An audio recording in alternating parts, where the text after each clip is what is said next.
Meus amiguinhos brasileiros, ratão aqui na floresta americana com a minha Glock modelo 45. Modelo 45, calibre 9mm. Que eu saiba, esse é o modelo mais recente da Glock. Que eu saiba, eu posso estar errado, mas que eu saiba, não existe ainda o modelo 46. Parece que iam fazer o modelo 46, se não me engano, no calibre 22, mas eu acho que ainda não saiu, que eu saiba. Então essa aqui é a modelo mais recente da Glock, é o de mais moderno que tem a Glock. É uma mistura do full size, tem o full size aqui embaixo, a parte de baixo é o full size que cabe a mão toda confortavelmente. E a parte de cima é o ferrolho cano compacto da 19, modelo 19. Vamos dar uns tirinhos aqui nesse alvo de papel. Eu estou com dois tipos de munições diferentes nesse carregador. Vamos ver se tem alguma diferença nos tiros.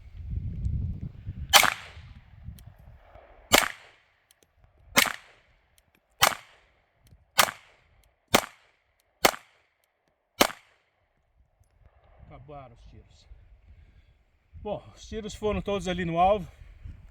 Vamos dar uma olhadinha.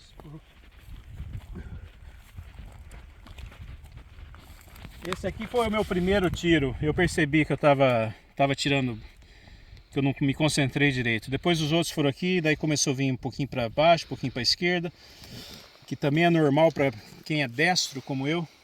Mania de atirar um pouquinho mais para a esquerda e um pouquinho mais para baixo.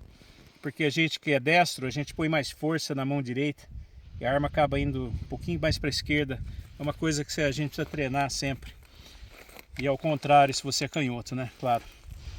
Mas essa arminha aqui é uma arma recentemente nova para mim é nova, e ela também é nova no mercado, quer dizer, eu ainda estou me acostumando com ela, e é tudo que a Glock tem de melhor.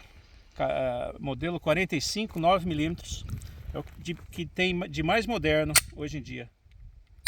Beleza, se gostou dá um joinha e a gente se fala em breve.